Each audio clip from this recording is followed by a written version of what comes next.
Rama school की online class में आपका स्वागत है। नमस्कार स्टूडेंट्स, रामा स्कूल की ऑनलाइन क्लासेस में आपका स्वागत है। केमिस्ट्री के पिछले टॉपिक्स में, पिछले वीडियोस में अपन ने अल्कोहल, फिनॉल, ईथर के बारे में पढ़ा था। आज अपन वो टॉपिक ले रहे हैं जो टॉपिक न केवल बोर्ड की एग्ज़ाम में बल्कि वेरियस कम्पिटिटिव एग्ज़ाम्स में भी, जैसे जेट के अंदर, BHU के अंदर, ICR के अंदर, नीट के अंदर, IIT के अंदर भी काफ़ी अच्छे क्वेश्चंस वहाँ से बनते हैं। बहुत बेसिक चैप्टर होगा, बहुत सिंपल सा चैप्टर होगा और आसानी से समझ में आने वाला चैप्टर भी होगा। उस चैप्टर का नाम है बहुलक या पॉलीमर।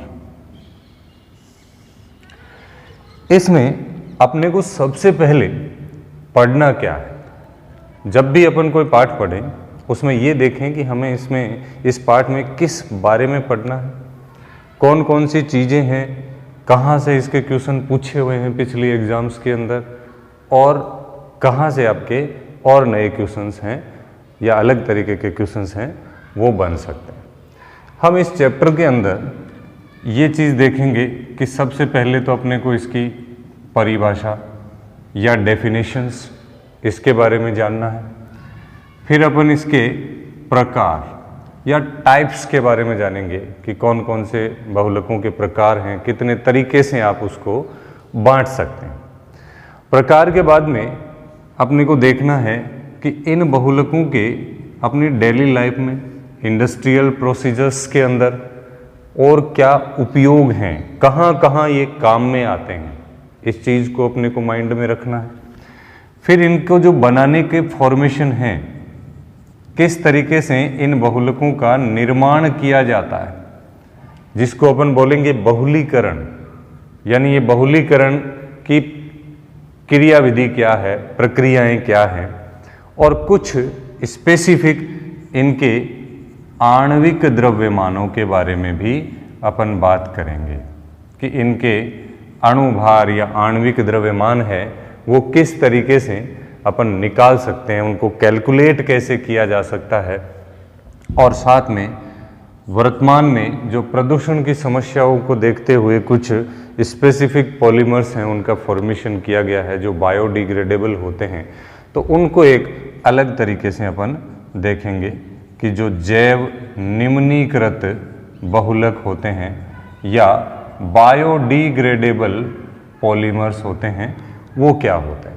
तो मेनली ये सारे कंटेंट हैं इस पॉलीमर की या बहुलक का जो चैप्टर होगा, अपने उस चैप्टर में अपने को इन सभी चीज़ों को पढ़ना है। तो स्टूडेंट्स, सबसे पहले अपन स्टार्ट करते हैं बहुलक हैं क्या, इनकी डेफिनेशन क्या है। सो बहुलक शब्द जो है, अभी अपन ये देख रहे हैं कि बहुलक का जो इंग्लिश मीनिंग है वो इंग्लिश मीनिंग अपन इस तरीके से लिख रहे हैं, पॉलीमर। ये एक ग्रीक वर्ड है। पॉलीमर जो शब्द आया अपने पास में, वो अपने पास में क्या है, एक ग्रीक वर्ड है, लैटिन भाषा का, यूनानी भाषा का अपने पास में शब्द है। ये दो वर्ड से मिलकर बना है। यदि मैं इसको तोड़ देता हूं तो देखिए दो जो वर्ड्स आपको मिल रहे हैं, एक ये वर्ड मिल रहा है और एक ये वर्ड मिल रहा है। इसको मैं ऐसे ही लिखूं पॉली, इसको मैं लिखूं मर। अब इन दोनों चीजों से आपके पास में क्या मीनिंग बन के आया है? पॉली मीन्स इंग्लिश में होगा मैनी, और मैनी का मतलब आप जानते हो बहुत सारे। और जो मर शब्द है, वो मर शब्द एक और शब्द से मिलकर के ओराइजन इसका हुआ है, जिसको अपन मीरोज बोलते हैं। और इस मीरोज का मतलब होता है पार्ट्स या फिर यूनिट्स। अब देखिए, इस वर्ड को, इस जो अपने टुकड़ों में तोड़ा है, इस चीज को वापस मिलाइए। यानी जो पॉलीमर है, बहुलक हैं, वो इस प्रकार के मॉलिक्यूल हैं जो बहुत सारी भागों या इकाइयों से मिलकर के बने हुए। सो पहले मैं एक हिंदी में एक शब्द लिखूं, वो मेरे पास में ये बना कि बहुलक वे अणु होते हैं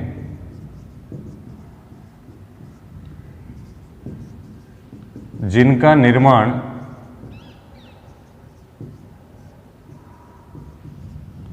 बहुत अणुओं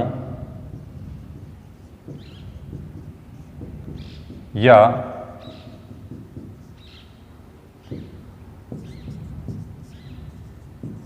भागों से मिलकर बना होता है। ये एक कंडीशन है कि बहुलक हैं वो वे अणु होंगे जिनका निर्माण बहुत अणुओं या भागों से मिलकर के बना होगा। या अपन ये कह सकते हैं कि पॉलीमर्स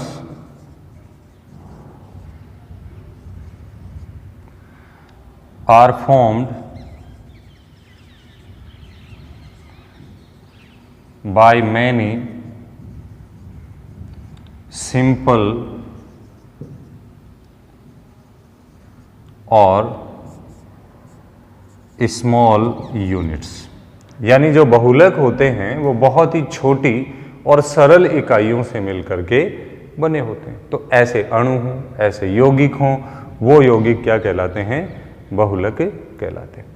या यहां पर शॉर्टली मैं ये भी कह सकता हूं कि बहुलकों का निर्माण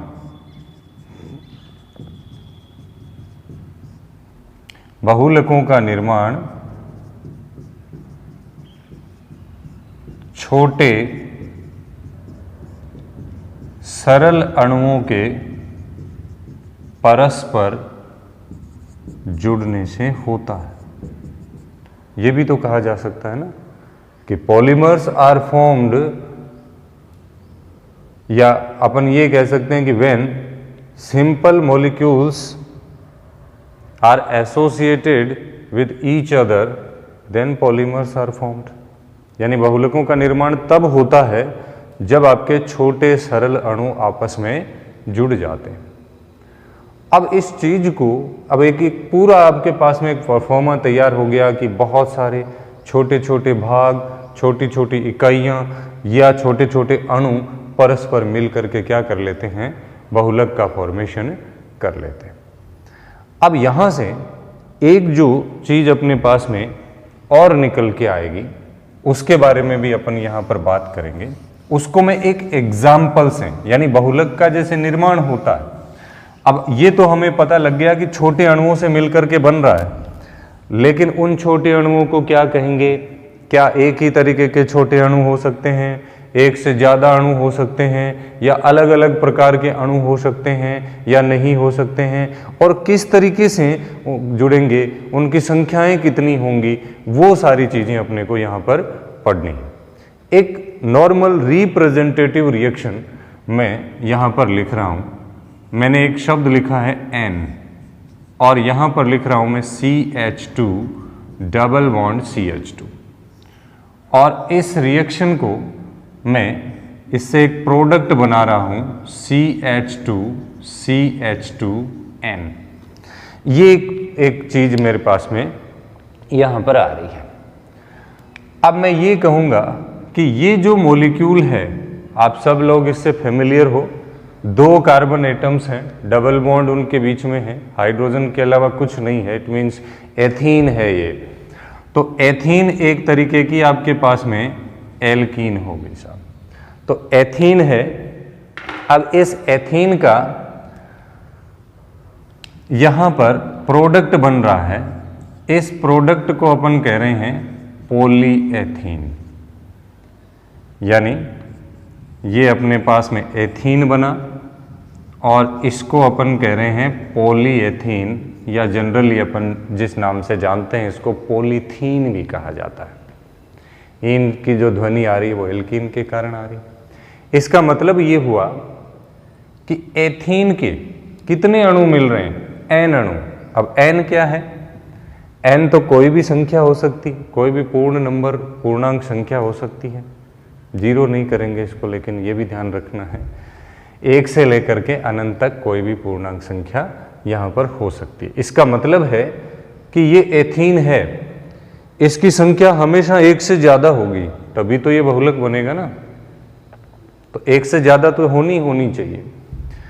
तो वो संख्या कई बार सैकड़ों हजारों तक जा सकती हैं। बहुलकों में जो छोटे इकाइयाँ होती हैं उनकी संख्या 100 या 1000 तक, लाखों में जा सकती है, वो बहुलक पर डिपेंड करता है। अब इस एथीन ने मिल करके क्या कर लिया, एथीन और एथीन के अणु बहुत सारे जब परस्पर जुड़ते चले गए तब वो आपके पास में क्या बना रहा है, पॉलीएथीन। अब इस चीज से यहां पर ध्यान रखो कि ये जो आया अपने पास में पॉलीएथीन, हमने किससे बनाया है, छोटे सरल अणुओं से। तो वापस आपने जो इसका इस वर्ड का मीनिंग समझा था, पॉली यानी बहुत सारे, तो यानी वो बहुत सारे अणु ये हैं जो इसका निर्माण कर रहे हैं। तो ये जो एक बड़ा अणु आपके पास में बना है, इस बड़े अणु को अपन क्या कहेंगे, बहुलक कहेंगे। इसका मतलब ये जो स्ट्रक्चर अपने पास में बनी है, ये स्ट्रक्चर किसकी है साहब, ये बहुलक या पॉलीमर की है। और जिन छोटे छोटे अणुओं से मिलकर के ये बना है, इन छोटे अणुओं को अपन यहां पर क्या कहेंगे, एकलक। एकलक का मतलब होता है मोनोमर। अब देखो, मोनो मीन्स एक, मर यानी पार्ट्स या यूनिट्स, यानी जो अपने आप में ही पार्ट या यूनिट हो, उसको और आगे आप डिवाइड नहीं कर रहे हो, तो ये चीज है वो एकलक। अब देखिए, यहीं पर अपन बहुत सारी डेफिनेशंस निकालते हुए चलेंगे, और वो डेफिनेशंस क्या है। सबसे पहली डेफिनेशन अपने पास में आई साहब, एकलक, यानी ये बहुलक के निर्माण में प्रयुक्त होने वाले स्टेप्स हैं, आपके पद हैं, जिनको मैं यहीं पर एक्सप्लेन किए जा रहा हूं कि एकलक और बहुलक, इन दोनों चीजों को तो अपन ने लिखा यहां पर। अब मैं ये कह रहा हूं कि साहब आपको एग्जाम में ये पूछे कि व्हाट इज द मोनोमर, एकलक क्या होते हैं, तो जाहिर सी बात है यहां पर ये समझ में आना चाहिए कि एकलक वो सरल या छोटे अणु हैं जो मिल करके और किसका निर्माण करते हैं, एक बड़े अणु का, एक जायंट मॉलिक्यूल का, एक बहुलक का निर्माण कर लेते हैं। अब इसकी क्या परिभाषा हुई कि वे सरल छोटे अणु, वे सरल छोटे अणु जो बहुलक का निर्माण करते हैं। देखो, बहुत ही बेसिक सी मैं एक डेफिनेशन लिख रहा हूं यहां पर। तो वे सरल छोटे अणु जो बहुलक का निर्माण करते हैं, एकलक कहलाते हैं।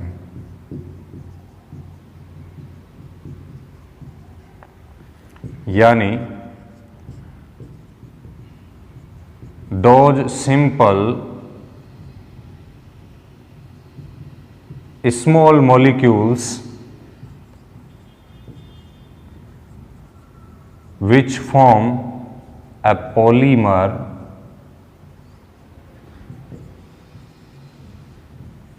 known as monomer। यानी वो सरल छोटे अणु जो बहुलक का निर्माण करते हैं वो एकलक कहलाते हैं। और बहुलक की परिभाषा आपने पहले ही लिख ली, दो जायंट मॉलिक्यूल्स, यानी वो विशाल अणु, वो बड़े अणु जिनका निर्माण एकलकों से होता है या छोटे सरल अणुओं से होता है। तो इसकी भी अपन ये डेफिनेशन लिख सकते हैं। यानी बहुलक क्या है, बहुलक वे विशाल अणु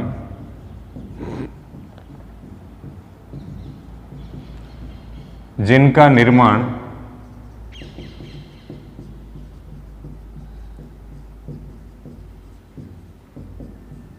छोटे सरल अणुओं से होता है,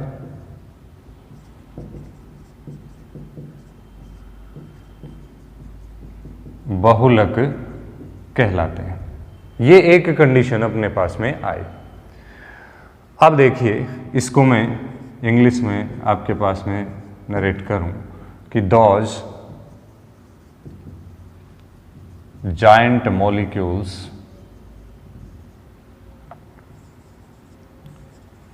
which are formed by simple molecules known as polymer। यानी ये कंडीशन आपके पास में बनी। तो देखिए स्टूडेंट्स, दोनों चीजें आपके पास में आई। एकलक क्या होता है, बहुलक क्या होता है, मोनोमर क्या है, पॉलीमर क्या है, ये दोनों चीजें आपके पास में आई, दोनों डेफिनेशन आई। अब देखिए एक और डेफिनेशन मैं यहां से रेज कर रहा हूं। ये क्या कर रहे हैं, इसका निर्माण कर रहे हैं। यानी जब भी कोई केमिकल सब्सटेंस किसी अदर केमिकल सब्सटेंस का फॉर्मेशन करता है, निर्माण करता है, तो किसी न किसी मेथड से होकर जरूर करेगा। यानी कोई प्रक्रिया तो होगी जिस प्रक्रिया के द्वारा वो एक पदार्थ से दूसरे पदार्थ में चेंज हो रहा है। यानी ये रासायनिक परिवर्तन हो रहे हैं आपके। तो रासायनिक परिवर्तन के लिए किसी न किसी मेथड की जरूरत पड़ती है, किसी न किसी प्रोसीजर की जरूरत पड़ती है। तो इसका मतलब ये हुआ कि ये एक प्रक्रिया हो गई, ये एक प्रोसीजर हो गया, ये एक विधि हो गई। कौन सी? एकलक से बहुलक का जो निर्माण हो रहा है, इस विधि को आप क्या कहेंगे? एकलक से जो बहुलक का निर्माण हो रहा है, इस मेथड को अपन कह रहे हैं बहुलीकरण या पॉलीमेराइजेशन। ये एक कंडीशन आपके पास में आई साहब। अब इसकी डेफिनेशन देखिए साहब। ये जो बहुलीकरण है, इस बहुलीकरण की जो परिभाषा है वो क्या हुआ? इसको अपन ये कह सकते हैं, एकलक से बहुलक के निर्माण की प्रक्रिया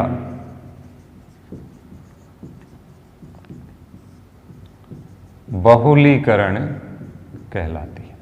ये एक और डेफिनेशन होगी साहब कि बहुलीकरण क्या हुआ।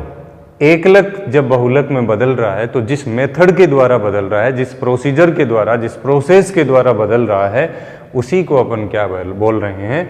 बहुलीकरण। यानी एकलक से बहुलक के निर्माण की जो प्रक्रिया है, वही प्रक्रिया क्या कहलाती है?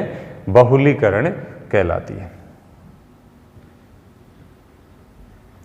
तो इसको मैं लिखूंगा, the process of the formation of a polymer from monomer known as polymerization। यानी the process of the formation of a polymer from monomer known as polymerization, यानी एकलक से बहुलक के निर्माण की जो प्रक्रिया है, वही प्रक्रिया क्या कहलाती है? बहुलीकरण कहलाती है। और कुछ डेफिनेशंस निकाल पाए अपन। अब देखिए, अपन यहां से एक दो डेफिनेशन और निकालने की कोशिश करते हैं। अब मैं ये कह रहा हूं कि साहब एथीन था मेरे, एथीन क्या था इस प्रोसीजर में? मोनोमर था। कितने एथीन ने पार्टिसिपेट किया? फिलहाल हमें नहीं पता है, हम लिख रहे एन। एन का मतलब एक से बड़ी कोई भी संख्या हो सकती है, कोई भी पूर्णांक संख्या एक से ज्यादा वो ये हो सकती है। इसका मतलब ये हुआ कि जब पॉलीथीन का निर्माण हो रहा है, पॉलीथीन का फॉर्मेशन हो रहा है, उस प्रोसीजर के दौरान, यानी उस बहुलीकरण की प्रक्रिया के दौरान, एथीन के मॉलिक्यूल एथीन से, फिर एथीन से, फिर एथीन से, यानी एक सक्सेसिव ऑर्डर के अंदर लगातार जुड़ते जा रहे हैं, या उनका रिपीटेशन होता जा रहा है। तो इसका मतलब ये जो एथीन यहां पर है, इस एथीन को मैं यहां पर क्या बोल सकता हूं? इसको बोला जा सकता है पुनरावृत इकाई, that is called repeat unit. यानी ये जो मोनोमर है इसका, वो मोनोमर क्या हो रहा है? बार बार लगातार आ रहा है इसके निर्माण के दौरान। उसी को बोल रहे हैं रिपीट यूनिट या पुनरावृत इकाई। यानी ये वास्तव में क्या आ गया? कि वह इकाई या वह अणु जो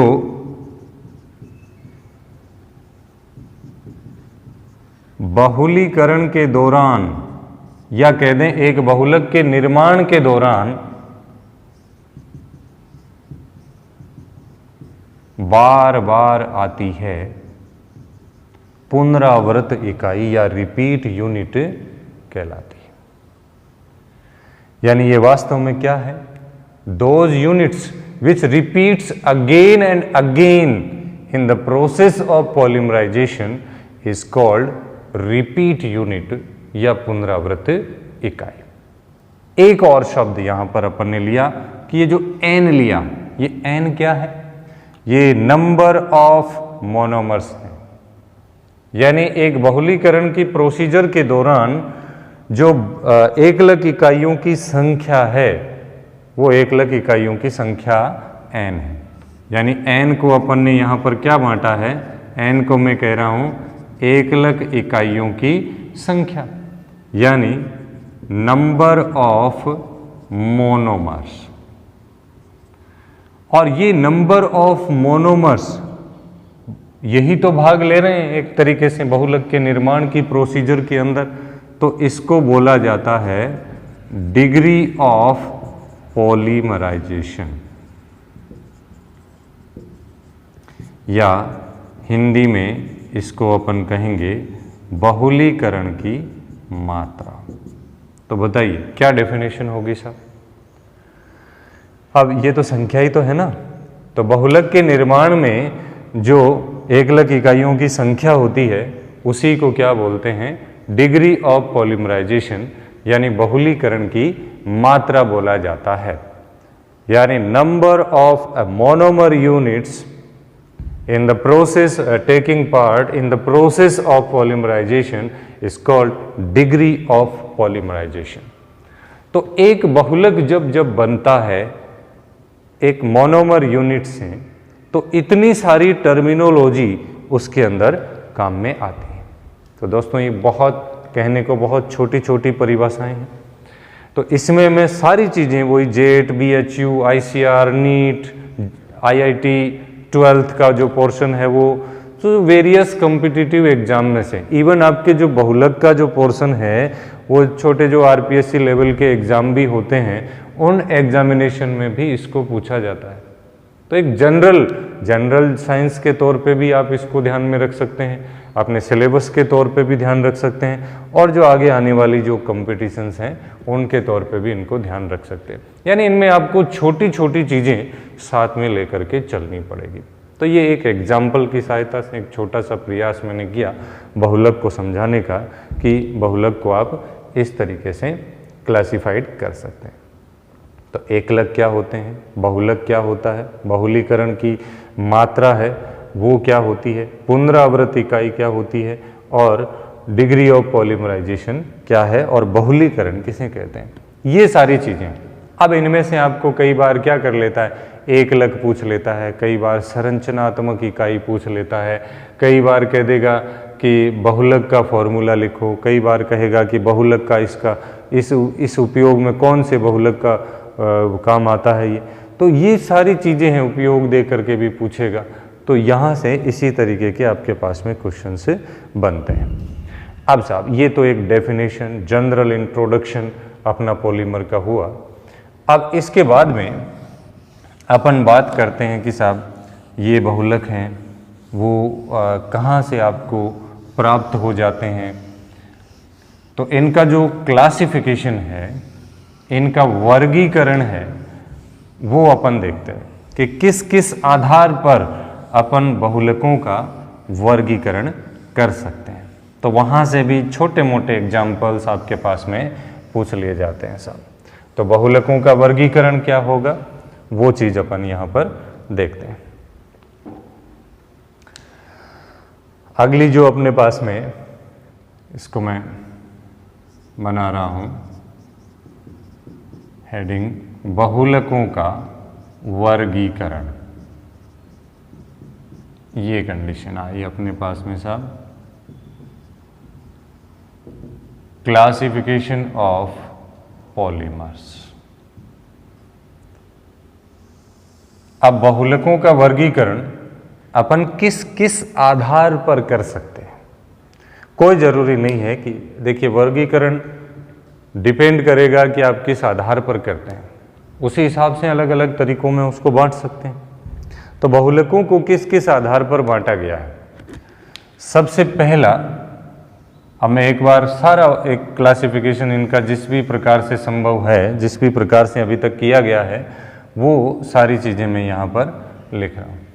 सबसे जो पहला वर्गीकरण है वो है आपके स्रोत के आधार पर, यानी जो वर्गीकरण किया है वो किस आधार पर किया जा रहा है? स्रोत के आधार पर, यानी on the basis of source. Classification on the basis of source, यानी स्रोत के आधार पर इनको आप कितने भागों में बांट सकते हैं। इसी तरीके से दूसरा जो इसके वर्गीकरण का तरीका है उसको मैं लिख रहा हूं संरचना के आधार पर, यानी जो बहुलक बन रहे हैं उनकी खुद की स्ट्रक्चर कौन सी है, यानी on the basis of structure. संरचना के आधार पर भी बहुलकों का वर्गीकरण किया गया है। तीसरी जो मैं यहां पर बात करूंगा, थर्ड, और किसके आधार पर इसको आप बांट सकते हैं? तीसरा है एकलकों के आधार पर,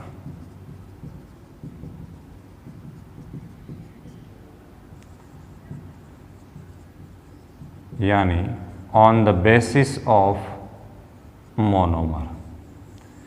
एकलकों के आधार पर या मोनोमर के आधार पर बहुलकों को और कौन से भागों में बांटा जा सकता है। फोर्थ जो टाइप है इसका वो है बहुलीकरण के आधार पर।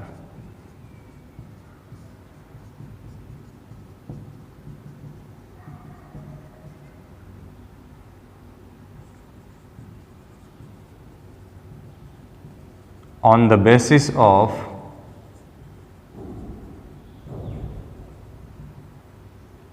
पॉलीमराइजेशन, यानी बहुलीकरण के आधार पर किस तरीके से बांटा जा सकता है। फिफ्थ जो तरीका है वो बांट सकते हैं तापमान के प्रति व्यवहार के आधार पर,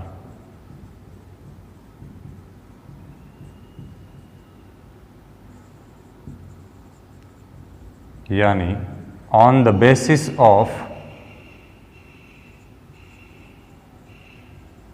बिहेवियर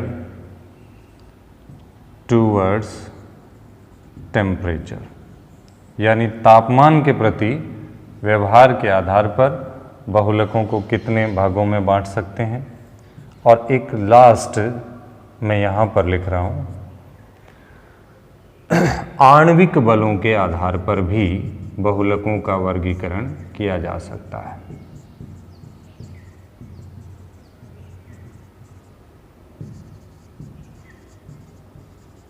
यानी on the basis of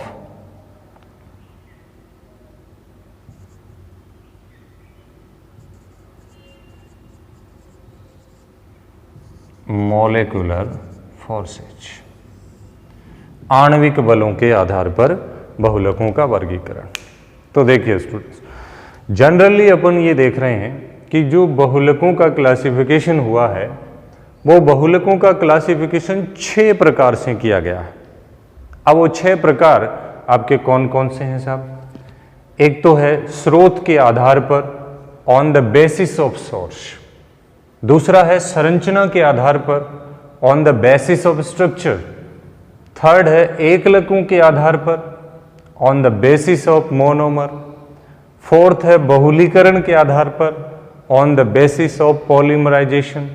fifth है तापमान के प्रति व्यवहार के आधार पर, यानी on the basis of behaviour towards temperature. और सिक्स्थ है आणविक बलों के आधार पर, on the basis of molecular forces. इन 6 तरीकों से आप बहुलक को क्लासिफाइड कर सकते हैं। अब इनमें में एक एक चीज को और फर्दर क्लासिफाइड भी किया जा सकता है, आगे और बांटा जा सकता है। स्रोत के आधार पर आप बहुलकों को कैसे कैसे बांट सकते हैं? स्रोत के आधार पर एक तो बहुलक होंगे आपके साथ प्राकृतिक बहुलक, जिनको अपन कहते हैं नेचुरल पॉलीमर। सेकंड टाइप के जो बहुलक हैं उनको मैं ये बोल दूं साहब कृत्रिम बहुलक, या इनको संश्लेषित बहुलक भी कहा जा सकता है। कृत्रिम बहुलक या संश्लेषित बहुलक यानी सिंथेटिक पॉलीमर या आर्टिफिशियल पॉलीमर्स। और जो थर्ड आपके बहुलक हैं वो हो सकते हैं अर्ध संश्लेषित बहुलक।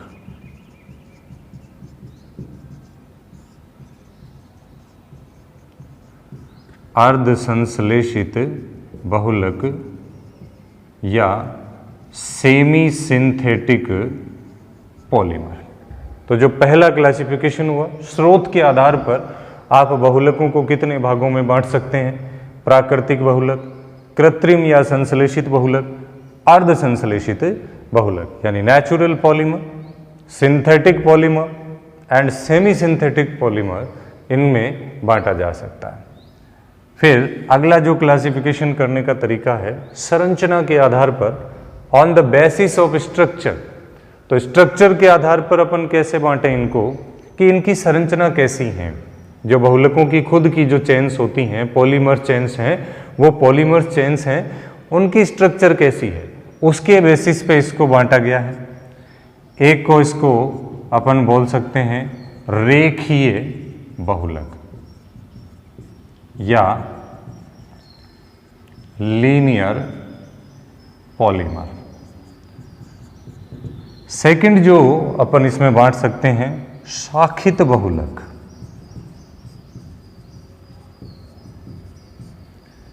या इनको बोला जाता है ब्रांच्ड पॉलीमर। शाखित बहुलक या ब्रांच्ड पॉलीमर। और जो थर्ड टाइप के बहुलक हैं इनको मैं बोल सकता हूं तिर्यक क्रॉस जाल युक्त बहुलक। तिर्यक क्रॉस जाल युक्त बहुलक या इनको बोलते हैं क्रॉस लिंक्ड पॉलीमर। ये संरचना के आधार पर हुआ साहब। फिर एकलकों के आधार पर, मतलब एकलक इकाइयां कैसी हैं उसके अंदर, जो मोनोमर यूनिट हैं बहुलक के अंदर पार्टिसिपेट करने वाली, वो कैसी हैं, उनके बेसिस पर, उनके प्रकार के बेसिस पे इनको बांटा गया है।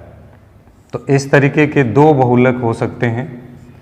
एक अपन कह सकते हैं समबहुलक या होमोपॉलीमर, और दूसरा जो टाइप हो सकता है वो है सहबहुलक, और सहबहुलक को बोलते हैं कोपॉलीमर। इसको विषम बहुलक भी बोल सकते हैं, हेटेरोपॉलीमर भी कहा जा सकता है। फिर बहुलीकरण के आधार पर, यानी जो बहुलकों का निर्माण जिस प्रोसीजर के थ्रू हो रहा है उस प्रोसीजर की मैकेनिज्म क्या है, उसकी क्रियाविधि क्या है, उसके आधार पर भी आप बहुलकों को बांट सकते हैं। तो इस आधार पर भी बहुलक हैं वो 2 तरीके के हो सकते हैं। एक कहते हैं योगज या योगात्मक बहुलक, या जिन्हें कहा जाता है एडिशन पॉलीमर्स। सेकंड है आपके संघनन बहुलक या कंडेंसेशन पॉलीमर्स। तो बहुलीकरण के बेसिस पर योगज या योगात्मक बहुलक, संघनन बहुलक या कंडेंसेशन पॉलीमर्स, और फिफ्थ है तापमान के प्रति व्यवहार के आधार पर, यानी जो बहुलक आपका फॉर्मेशन हुआ है जिसका, वो बहुलक टेम्परेचर को सहन कर सकता है या नहीं, सहन कर सकता है तो कितने डिग्री सेल्सियस तक का टेम्परेचर सहन कर सकता है, और टेम्परेचर का उसकी स्ट्रक्चर पर क्या इफेक्ट पड़ता है। तो ये एक चीज़ देखी गई है कि on the basis of behaviour towards temperature, यानी ताप के प्रति उसकी खुद की जो चीज़ें हैं वो किस तरीके से उसमें चेंज होती हैं या नहीं होती हैं, उस आधार पर बहुलक को बांटा गया है। तो यहाँ पर भी ये दो तरीके का हो सकता है, एक बोल सकते हैं अपन ताप सुनम्य, और इसी को बोला जाता है ताप सुघट्टे बहुलक, और इंग्लिश में इसको बोलते हैं थर्मोप्लास्टिक। और सेकंड जो होता है वो होता है साहब ताप दृढ़ बहुलक, या इसको बोलते हैं थर्मोसेटिंग। तो ताप सुनम्य या ताप सुगट्ठे बहुलक या थर्मोप्लास्टिक, और सेकंड है ताप दृढ़ बहुलक या थर्मोसेटिंग। फिर है जो बहुलक की जो पॉलीमर चेन्स हैं, उन पॉलीमर चेन के बीच में किस तरीके के इंटरमोलिकुलर फोर्सेज हैं वो अप्लाई होते हैं, यानी उनके बीच में आणविक बल हैं वो किस प्रकार के हैं, दुर्बल बंध पाए जाते हैं कि प्रबल बंध पाए जाते हैं। उस आधार पर जो बहुलकों के प्रकार हैं, जो फर्स्ट प्रकार में ये लिख रहा हूँ प्रत्यास्थ बहुलक, या प्रत्यास्थलक भी कई बार इसको बोला जाता है, इलास्टोमर, और सेकंड होता है रेशिन या फाइबर्स।